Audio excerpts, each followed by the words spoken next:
Certainly, me viewers, what's going on? Special treat here, fellow Pennsylvanian, Congressman Tom Rooney of the famous Rooney family. What's going on, sir? How are you? Thanks for having me. Great Florida now, though. Florida now. Florida now. We're both in Florida now. So I love it. Now, you were out here at this great picnic. What was the event today, and what are you talking about? Well, the Republican Party of Palm Beach County puts on a picnic, every year. It's one of the things that they do every year to try to get people motivated, start bringing out some candidates. I know it's early, but there's a lot of races that are already starting to get contested, especially in a Republican primary. So it gives people a chance to meet in a less formal way, as you can see by the way that we're dressed. And also, a lot of times you just read about these people in the paper and you don't necessarily know their names. So this is a good chance for people to actually get to meet them, see who they are, and see what they're like in person. Yeah, that's great. Now, you're actually my congressman now, and which is exciting. What is going on with Florida, and what are your big issues? I know this whole thing with the debt and the super committee is coming right up.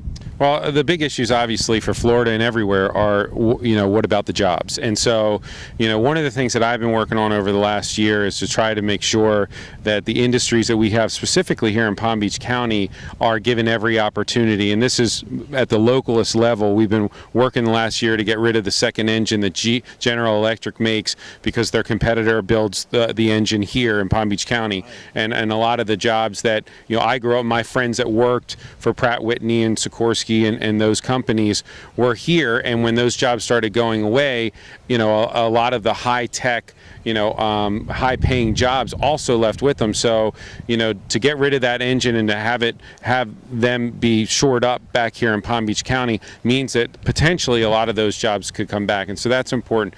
But with the super committee, we're going to be doing that here over the next month. They got to come out with their recommendation by the 23rd of November. We have until basically Christmas to vote yes or no on what they recommend, and if they don't come up with a recommendation, or if they can't agree, it goes to this thing called sequestration, which is bad news, especially for the military apparatus, because it basically hollows out our military. I mean, there are cuts to entitlements too, but it's nowhere in proportion to where we'll be.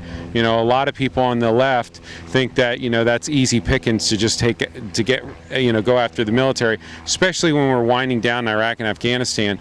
But huge cuts. They're huge cuts. I mean, you really are going to levels that we haven't seen since the late 70s, where if something would happen, if Korea or Iran, which we heard about today, if something would flare up or blow up, you don't know what's going on with the Arab Spring. I mean, so far it's been okay, but if something would happen at some point, would we be able to be prepared? Right. And if sequestration happens, we'd really have to take a look at whether or not we could protect, if there were national interests, if we could protect those national interests. So I think that the bedrock of our very freedom is the ability to keep ourselves safe. If you can't live in this country and feel safe, then by default you're not free. And what's the government doing then? That's right. It's our main function as a government is to make sure that we're safe, whether at the local level with police or at the national level with our military. And so I'm just very afraid that if the super committee can't come up with an agreement, that's going to happen, and that'll be bad news for everybody.